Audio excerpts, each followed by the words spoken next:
지난번에 이어서 에베소서의 중요한 문제를 우리가 한번 같이 공부하겠습니다.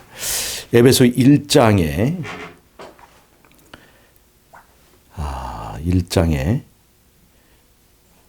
7절부터 우리가 한번 읽어보겠습니다. 우리가 그리스도 안에서 그의 은혜의 풍성함을 따라 그의 피로 말미암아 구속 곧 죄사함을 받았으니 이는 그가 모든 지혜와 총명으로 우리에게 넘치게 하사 그 뜻의 비밀을 우리에게 알리셨으니 곧 그 기쁘심을 따라 그리스도 안에서 때가 찬 경륜을 위하여 예정하신 것이니 이 복음이 예정됐다는 거예요. 자, 그 다음에 하늘에 있는 것이나 땅에 있는 것이 다 그리스도 안에서 통일되게 하려 하심이라. 모든 일을 그 마음의 원대로 역사하시는 자의 뜻을 따라 우리가 예정을 입어 그 안에서 기업이 되었으니, 이렇게 지금 나왔죠. 우리가 이 에베소서 1장에 나오는 지금 예정이란 말을 지금 두 번 들었잖아요. 여기서 예정론이 나온 겁니다. 지금 에베소서는 초기에 그 바울의 헌신적인 노력으로 이제 드디어 기독교가 하나의 교회 조직으로 인정받게 된 상황에서 요한도 7교회에게 보내는 메시지를 보낼 때 에베소로 시작을 했고, 사도 바울도 거기 에베소에 보내는 편지를 보냈습니다. 그래서 그 에베소 교회에서 다루고 있는 주제는 뭐냐면 교회론이에요. 교회론. 왜 에베소서에서 그 교회론을 다루어야만 했는가? 그것은 그 당시에 예수님의 복음을 받아들이고 그리스도인이 된 사람들이, 첫 번째는 유대인들이죠. 유대인들이 하루에 3,000명씩 이제 복음을 받아들이고 이제 그리스도인이 됐고요. 그 다음에 이 복음이 또 어디로 가게 됐어요? 이방인들에게 복음이 전파되었죠. 원래 유대교, 이스라엘의 종교 시스템으로는 이방인들에게 복음을 전하는 것은 허용이 되지 않았습니다. 그러나 예수 그리스도로 말미암아 은혜를 받는 이 복음의 시스템에서는 이방인과 유대인이 차별이 있을까요, 없을까요?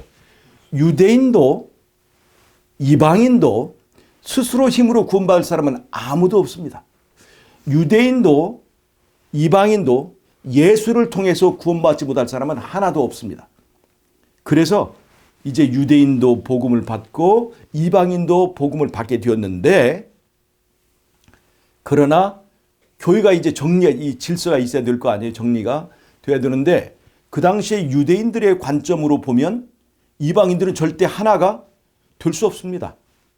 이미 모세오경에도 이 이방인들이 하나님의 총회에 들어오지 못한다는 그 말씀들이 많이 있었기 때문에 이 사람들로 총회를 구성할 수 있느냐 하는 문제가 아주 심각한 그 문제가 된 것이에요. 그래서 이 에베소 교회에 보내는 편지들이 이렇게 있게 되는 것입니다. 바울이 얘기하는 바는 뭡니까? 우리가 구원받는 것은 우리 혈통으로 구원받는 것이 아니다. 침례 요한도 그렇게 얘기했죠. 내가 돌 하나를 가지고 하나님께서 이 아브라함의 자손을 만들 수 있는 걸 니들 모르느냐? 니들 잘난 척하지 말고 우월감 갖지 말라, 그렇게 얘기를 했었죠. 그게 틀린 말입니까? 우리는 하나님 앞에서 서게 될 때는 유대인과 이방인의 그 차이에서 우월감을 가질 것이 아무것도 없습니다. 우리는 다 똑같이 하나님 앞에 섰을 때는 똑같은 다 속물들이고 똑같은 죄인들이고 스스로는 어쩔 수 없는 그런 인간들인데, 지금 사도 바울은 얘기하고 있습니다. 너희가 구원받은 것이 은혜로 구원받은 것이다, 그렇게 얘기했어요. 누구의 공로로 구원받은 거다? 예수님의 공로로 구원받은 것이기 때문에 유대인과 이방인 이제는 따질 필요가 있다 없다? 없다를 얘기하는 거예요. 예전에는 유대인들이 맡은 것은 제사였습니다. 제사는 그들이 가지고 있는 유대인과 이방인 나누는 그 경계였어요. 그런데 이제는 그 제사가 폐해졌어요, 안 폐해졌어요? 왜냐하면 십자가의 제사가 드려졌기 때문에 그 유대인과 이방인을 구별하는 그것은 더 이상 필요 없게 되었습니다. 그 뜻으로 성소의 휘장이 찢어져 버린 거예요. 자, 그런데 지금 현대 교회를 흔들고 있는 그 세대주의의 신학은 유대인과 이방인을 철저하게 나누는 것입니다. 그리고 마지막 7년 환란 때, 환란 시작되기 전에 이 이방인 기독교인들은 휴거되어서 하늘에 7년간 있고, 이 땅에서 유대인을 위한 마지막 7년의 그 은혜 시기가 그 70주에서, 즉 다니엘서 9장에서 얘기한 70주 중에서 69주는 십자가로 끝났고, 그 다음 마지막 1주가 따로 떨어져서 마지막 때 유대인을 위한 은혜 시기가 주어지면서 제사가 다시 회복되고, 제3성전. 말이 됩니까? 십자가에서 그 제사를 폐하려고, 그림자를 폐하려고 실체 되신 예수님 제사가 이루어졌는데도 불구하고 다시 그 제사가 회복되고, 그 7년의 절반에 제사가 이제 금지되는 그런 일이 있겠다. 그 말도 안 되는 그런 얘기들을 철새같이 믿는 것이 한국 이 개신교의 종말론입니다. 왜 그러냐면 한국의 개신교회는 미국의 세대주의 신학교를 나온 선교사들이 와서 성경을 가르치고 해가지고 이 세대주의 종말론 관이 꽉 박혀 있습니다. 거기서 나온 것이 바로 휴거예요, 휴거. 여러분, 미국에서 복음 전도자로서 세대주의 이 종말론을 가르친 사람이 누군 줄 아십니까? 예, 무디라고 하는 아주 유명한 전도자입니다. 그 무디 신학교를 나온 사람들이, 무디 신학교를 나온 사람들이 한국에 와가지고 전도를 해서 이 세대주의 종말론을 가르쳤어요. 70주 중에서 일주일만 따로 떼가지고 마지막 때에 적용을 하는 거예요. 그 웃기는 얘기 아닙니까? 말도 안 되는 얘기를 갖다 하고 있어요. 70주라고 하는 것은 2300주야 예언 중에서 먼저 기별을 받은 유대인들의 은혜의 시기를 말하는 것입니다. 전체가. 그런데 그 70주 중에서 일주를 따로 떼가지고 마지막 때다 적용한 말도 안 되는 그런 오류가 나온 것이죠. 그들의 그 개념 뭐냐면 유대인과 이방인을 철저하게 구별한 거예요. 구약에서 이스라엘에 대한 약속, 다윗 왕국에 대한 약속, 이런 것들은 철저하게 실제로 이스라엘 민족에게 주신 것이다. 그래서 이방인과 유대인을 철저하게 나누고 이렇게 구별하는 것이 바로 세대주의의 근본적인 그 기별의 바탕입니다. 그런데 지난번에 우리가 공부했지만 에베소서에서 말하고 있는 것은 유대인과 이방인이 은혜 앞에서는 다르다, 같다? 같다, 똑같다, 똑같은 인간이다. 그러니까 유대인이라고 자랑하지 말고 이방인이라고 기죽지 말라. 그런 얘기를 지금 이 에베소서는 얘기를 하고 있는 것입니다. 이 사도 바울의 에베소서의 배경에는 율법주의자들이 있었습니다. 사도 바울의 발라디아서를 보면은 사라와 하갈을 비교해서 설명하고 있죠. 하갈은 여종이고 사라는 주인이잖아요. 그래서 여종의 아들과 그다음에 주인의 아들, 자유인의 아들로 이렇게 구별을 하고 있습니다. 이삭은 자유인의 아들이죠. 하갈은 아무리 첫째 아들이지만 여종의 아들이에요. 그래서 이 하갈을 어디다 하냐? 율법주의에다 적용하는 겁니다. 율법주의자들. 하갈은 율법주의자를 대표하고 그 다음에 이제 사라는 믿음으로 말미암는 의를 대표하는 거예요. 그래서 사도 바울의 기별의 기조는 바로 율법주의자를 배경으로 하는 것이라고 볼 수 있습니다. 그래서 에베소서는 바로 그런 기조에 쓰여졌습니다. 은혜로 구원받는다는 것이 뭐냐? 여기 예정을 얘기했잖아요. 은혜를 강조를 하다 보면 이렇게 됩니다. 자, 우리의 공로로 구원받아요? 하나님의 은혜와 공로로 구원받아요? 은혜로 구원받습니다. 몇 퍼센트? 100% 은혜로. 그래서 100% 은혜를 구원받으면 우리의 자유의지가 필요가 있을까요? 없을까요? 필요 없다고 하는 거예요. 그래서 이 개신교에서는 자유의지란 말을 들으면 경기를 이 자유의지는 뭐를 말하는 거야? 이거 인간의 행위를 말하는 거 아니야. 인간의 행위. 인간의 자유의지가 우리의 구원에 있어 무슨 영향을 미치는 거예요? 다 100% 하나님의 은혜로 구원받는 거지. 그러면 사람의 구원을 결정하는 모든 것이 다 예정되어 있어야 되는 거예요. 예정. 그래서 여기서 예정이 나오는 겁니다. 예정을 거기다 연결시키는 거예요. 100% 예정된 거다 이 말이에요. 누가 결정해요? 하나님이 결정하는 거예요. 우리의 구원을. 이것이 바로 지금 개신교의 칼빈 사상의 가장 기초적인 것입니다. 튤립 5가지 중에서 이 100% 하나님의 은혜, 그 다음에 예정된 거. 누가 결정해요? 하나님이 결정한다는 것입니다. 이게 그래서 굉장히 좋은 말처럼 보이지만 이렇게 되면 어떤 문제가 생기느냐? 하나님이 다 결정해버리면 그럼 범죄도 그럼 하나님의 책임으로 돌아가요. 다 예정되어 있다면, 그래서 하나님이 다 이름 다 정해가지고 구원받을 것이 다 예정되어 있다면 전도는 뭐 때문에 해? 전도는 뭐 때문에 해? 다 예정받은 건데 사람이 할 일에 의미가 없는 거예요. 그 다음에 그러면 왜 믿음이라는 것도 왜 필요하지? 다 정해져 있으면서 그런 믿음도 무용한 것이 되는 거예요. 어떠한 것들도. 그래서 이런 것들이 허점이 많이 있습니다. 굉장히 하나님의 은혜를 강조하고 하는 것처럼 보이지만 이상구 박사 얘기를 아시죠? 무조건적인 사랑을 강조하면서 알고 보면 교묘하게 진리를 이렇게 흐리는 그런 얘기가 똑같습니다. 잘 보세요. 우리의 구원은 일방적으로 이루어지지 않습니다. 쌍방적인 구원, 그걸 표현하는 것을 바로 언약이라고 합니다. 일방적으로 구원이 필요하면 언약이 필요해야 안 해요? 필요하지 않은 거죠. 잘 보세요. 아담이 창조될 때 하나님께서 아담과 상의해서 아담의 동의를 받았습니까? 안 받았습니까? 받을 필요가 없죠. 그냥 하나님 일방적으로 창조하신 거예요. 즉 처음 창조할 때는 그냥 일방적으로 하나님이 하신 거예요. 하나님이 그냥 창조하시고 하나님 율법 주시고 다 이렇게 하셨죠. 감사한 일입니까? 안 감사한 일입니까? 감사한 거죠. 그런데 문제가 생겼어요? 안 생겼어요? 생겼습니다. 하나님이 너무 일방적이다. 하나님이 독재적이다. 이런 얘기가 나온 것이 다 거기서 나온 겁니다. 사람의 의사를 존중하지 않는다. 근데 실상은 하나님이 의사를 존중합니까? 안 합니까? 존중합니다. 그 의사를 존중한다는 그 상징이 어디에 있습니까? 바로 그 선악과를 주신 거죠. 하나님이 우리를 그분의 나라를 만드시고 너무나 좋은 것에 주셨기 때문에 사실은 불평할 거리가 없어요. 근데 그것마저도 우리의 의사를 존중하기 때문에 원하면 얼마든지 섬길 자를 바꿀 수 있는 장치를 해놨어요, 안 했어요?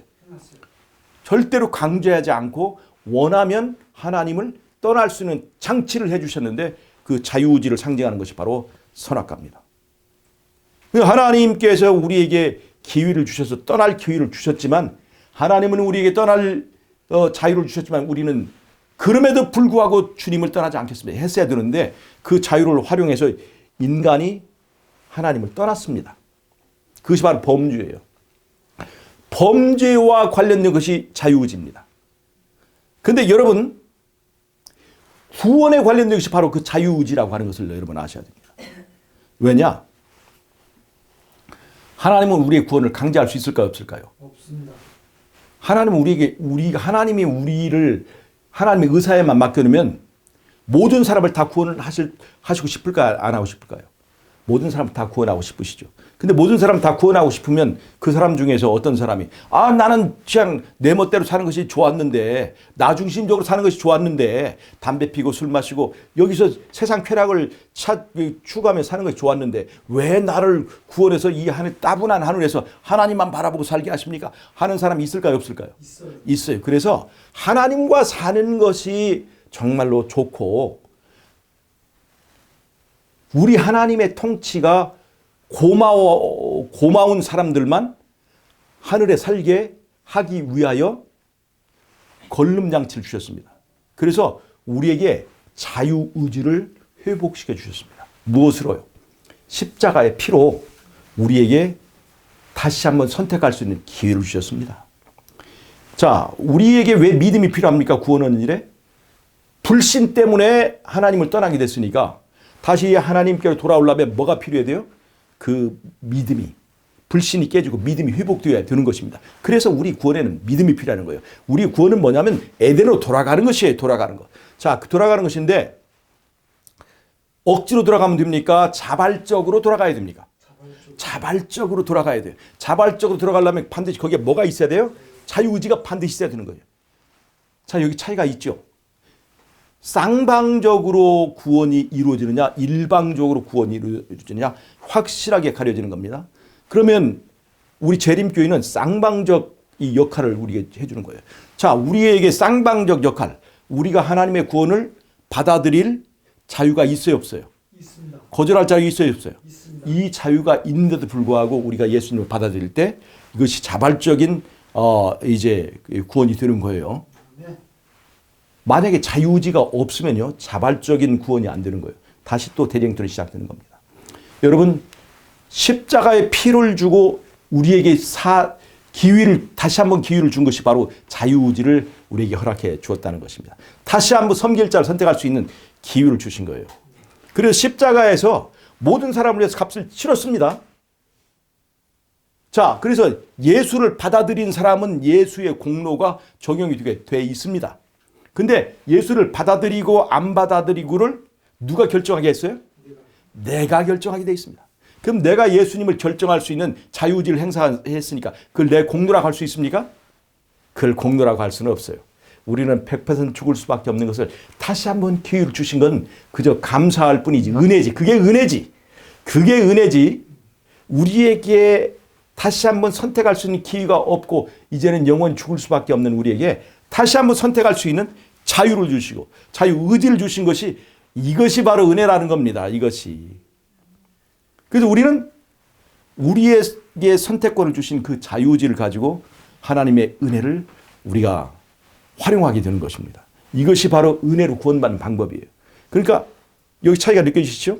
일방적으로 하나님이 결정해서 이루어지는 구원과 아니면 내 안에 자발적으로 그리스도가 좋아서 주님의 나라, 주님의 통치를 받아들이는, 어떤 것이 진정한 하나님 나라의 성질입니까? 하나님 나라는 자원하는 사람, 그리스도와 함께 있는 것이 정말 우러나고 자발적이고 예수님이 너무 좋아서 하나님 나라의 법에 순종하는 사람이 이게 하나님의 백성이고 그것이 진정한 하나님의 나라라고 하는 것을 보여주는 것입니다. 그러니까 은혜로 구원받는다는 것은 일방적으로 결정하는 것이 아닙니다. 쌍방적인 거예요. 이 쌍방적 구원의 패턴을 부정하는 어떤 사람들이, 이상구 박사든지 칼빈이든 누구든지 사실은 다 그게 대쟁투의 흐름과 대쟁투의 그 배경을 전혀 이해하지 못한 그런 사람들이라고 하는 것입니다. 우리 지금 교회에서 나간 사람들이, 이 재림교회 나간 사람들이 바로 이런 이 장로교회, 개신교회에 이런 잘못된 이 백그라운드의 구원론 때문에 하나님의 은혜를 부르짖으며 나간 거예요. 자, 진짜 은혜는 하나님이 우리에게 다시 한번 선택할 수 있는 기회를 주셨다는 겁니다. 그런데 한순간에 나를 결정하라고 하신 것이 아니라 60년, 70년. 우리의 인생이 60이요 강건하면 70년간의 시간을 두고 선택할 수 있는 기회를 줬는데 그때마다 변할 수 있는 자유가 있어요, 없어요? 있어요. 내 구원이 확정되지 않는 것은 하나님의 뜻이 변하기 때문이 아니라 내 뜻이 변하기 때문입니다. 내 믿음이 변하기 때문입니다. 그리고 우리는 한 번만 십자가를 바라보면 됩니까? 끝까지 십자가를 바라봐야 됩니다. 끝까지 십자가를 바라보아야. 누구처럼? 베드로처럼. 베드로가 예수님처럼 또 베드로처럼. 잘 보세요. 베드로가 예수님을 바라볼 때는 무리를 걸어갈 수 있었어요. 근데 파도를 바라보자마자 빠졌죠. 우리 믿음도 그렇습니다.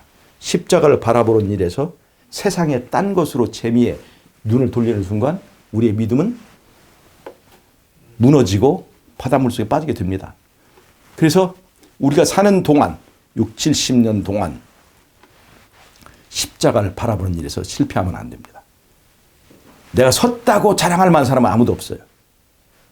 항상 나는 넘어질 줄 알고 항상 십자가를 바라보는 일을 계속해야 됩니다. 자, 그럼 여기서 예정이라는 것은 무언가? 예정은요, 잘 보세요. 포도 농사를 짓는데 사람의 손 하나도 안 돼도 하나님만의 힘으로 농사가 됩니까 안 됩니까? 됩니다. 그 산에 있는 머루나무죠. 포도나무 가만히 두어도 최소한 머루 열매는 달립니다. 그게 최소한의 예정이에요. 한계가 있는 거예요. 하나님이 포도나무 하나를 딱 세웠을 때는 그 포도나무에서 어느 정도의 열매가 맺힐 것이 이미 예정이 됐어요, 안 됐어요? 자, 포도나무 한 나무에서 포도가 10가마를 딸 수 있습니까? 그렇게까지는 못 따죠. 포도나무가 아무리 그 노력을 하고 한다 할지라도 포도나무에 최대치는 있습니다. 근데 최저치도 있어요, 없어요? 사람의 손 하나도 안 돼도 최소한 머루 열매는 달리게 돼 있어요. 그래서 하나님께서는 우리에게 그 포도나무에 이미 한계가 있어요. 최대치, 최소치가 딱 정해져 있습니다. 그것은 예정된 거예요. 정해진 거예요, 이거는. 그런데 하나님은 사람과 함께 합력해서, 함께 협력해서, 협력, 합력 두 가지 다 필요하죠. 해서 농사를 짓기를 원하십니다.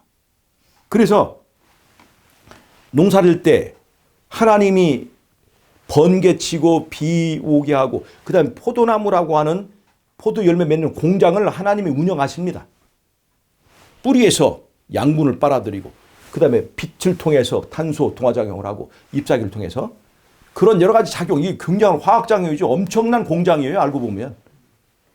그래가지고 포도나무를 꽃 피게 하고 그다음에 열매가 맺히면 그 다 포장돼가지고 또 열매가 있게 만들고 그렇게 만드는 여러 가지를 하나님이 하시죠. 누가 큰 일을 하시는 겁니까? 알고 보면 하나님이 엄청난 일을 하시는 거예요.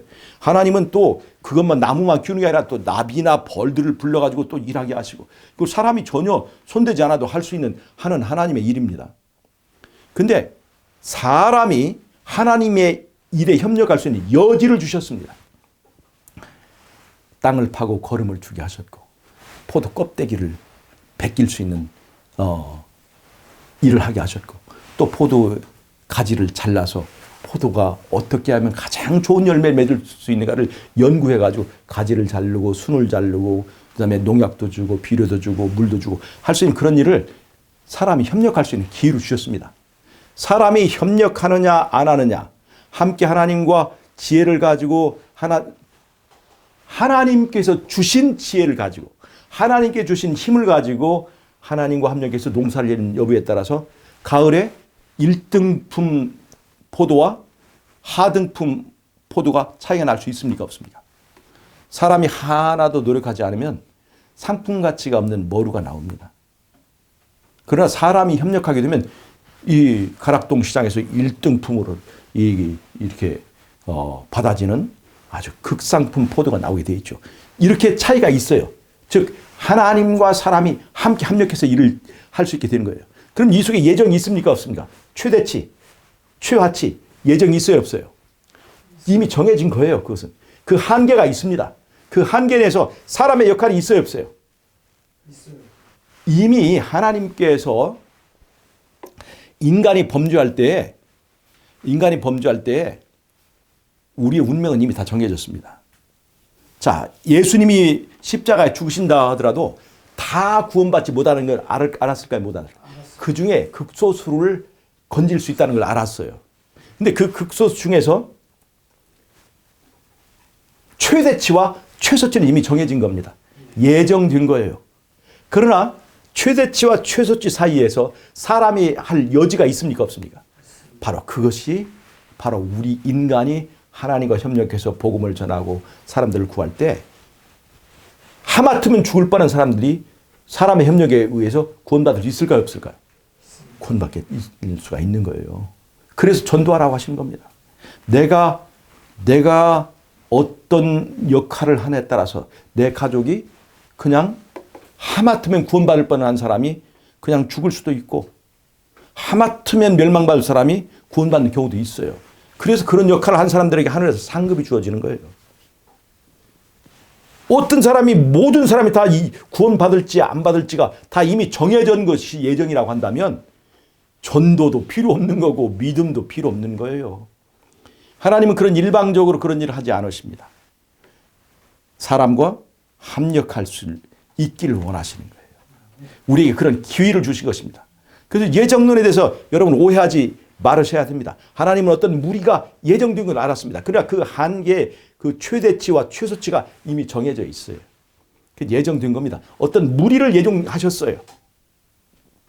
그러나 그것이 구체적으로 다 결정된 것은 아니다 하는 거예요. 우리의 협력에 따라서 그 수가 좀 더 많아질 수 있고 좀 더 적어질 수도 있다는 것을 여러분 아셔야 됩니다. 여러분 아시겠죠? 이 하나님께서 십자가의 피로 그 아들을 희생하면 그 중에서 충성된 소수의 무리가 돌아올 것을 아셨습니다. 예정하셨습니다. 그래서 그들을 위해서 죽으셨고 그 다음에 인간이 협력하는 여부에 따라서 우리의 구원의 추수가 달라질 수 있다는 것 하나님이 하셨고 우리도 그것을 알아야 합니다. 자, 그것이 바로 우리가 은혜로 구원받는다는 것이고 그것이 바로 하나님의 우리의 구원을 예정하셨다고 하는 것입니다. 이 예정 잘못하면요 교만해질 수 있어요. 어차피 다 구원받았구나. 사실 이 교만에서 우리는 이미 구원받았기 때문에 율법을 지키지 않아도 우리의 구원에는 달라지지 않는 그것은 상급에 관한 것일 뿐이지 구원은 변하지 않는다. 이런 교만한 생각을 만들어내. 그게 개신교의 구원론입니다. 우리의 구원은 믿을 때 이미 한 번에 확정되었고 그 다음에 율법을 지키고 안 지키고는 상급에만 관련이 있다. 여러분 그거 아닙니다. 우리의 구원은 언제든지 달라질 수 있습니다. 누가 결정하는 거예요? 내 운명을 내가 결정하는 거예요. 그래서 하나님이 우리를 심판하실 때 우리가 할 말이 있어요 없어요? 누가 결정했기 때문에? 내가 결정했기 때문에 하나님 심판에 대해서 말하지 못하는 겁니다. 그래서 우리는 마지막 때 하나님 앞에서 내 멸망받기 전에 내 모든 일생의 그것들이 파노라마처럼 다 보여줄 거예요. 나에게 어떤 기회가 주어졌는지, 내가 그 앞에서 내 운명에 대해서 내가 어떤 결정을 했는지, 내 스스로. 내가 정말 하나님 나라가 좋아서 자원하는 심령으로 예수님을 따라가기로 결정했다면 그 모든 것이 다 앞에 보여질 것입니다. 우리의 구원은 정당하고 그 다음에 구원받지 못하는 사람들도 그 사람들 자체가 심지어 사단조차도 하나님께서 나를 멸망시킨 것은 정당합니다 라고 하나님의 재판에 토달지 않고 순응하고 기쁜 마음으로 이제 소멸되기를 이제 바라는 그런 절차를 밟으실 것이라고 하는 것입니다. 더 이상 하나님의 통치에 대해서 하나님의 재판에 대해서 하나님의 심판에 대해서 누구도 토달거나 누구도 도전하거나 반항하지 않고 이 세상은 평화롭게 될 것이라는 것이 바로 이 대쟁투의 전후 그 다음에 진행 결과입니다. 하나님은 공의로우신 하나님 정말 감사하지 않습니까? 정말 나같이 부족하고 한 사람에게 다시 한번 기회를 주셨다는 것 정말로 감사하지 않습니까? 우리에게 주신 기회. 내가 예수 안 믿을 기회를 우리에게 주셨어요. 죽어도 됩니다. 그러나 예수 안 믿을 기회 주셨지만 우리는 예수님이 좋아서 예수님 따라가기를 결정하고 우리 십자가를 버릴 수 있는 기회를 주셨습니다. 무거운 십자가. 그러나 나는 십자가가 좋아서 그 십자가를 지고 주님을 따라가기로 결정하는 자, 여러분이 되시기를 바라면서 오늘의 말씀을 마치도록 하겠습니다. 기도하고 마치겠습니다. 하나님 우리 아버지 우리에게 은혜를 주셔서 우리가 하나님 나라를 자원하여 선택할 수 있도록 도와주셔서 감사합니다. 자원하는 마음으로 주님을 따르기 원하오니 부족한 저희를 거두어 주시고 주님 나라 갈 때까지 붙들어 주시옵소서. 이 우리의 이 소수의 무리를 예정해 주셔서 감사합니다. 주님 부족하지만 주님 끝까지 붙들고 이 무리에서 떨어지지 않도록 도와주시옵소서. 은혜로 구원해 주신 모든 하나님의 사랑을 감사하며 예수님의 이름으로 기도합나이다. 아멘. 아멘.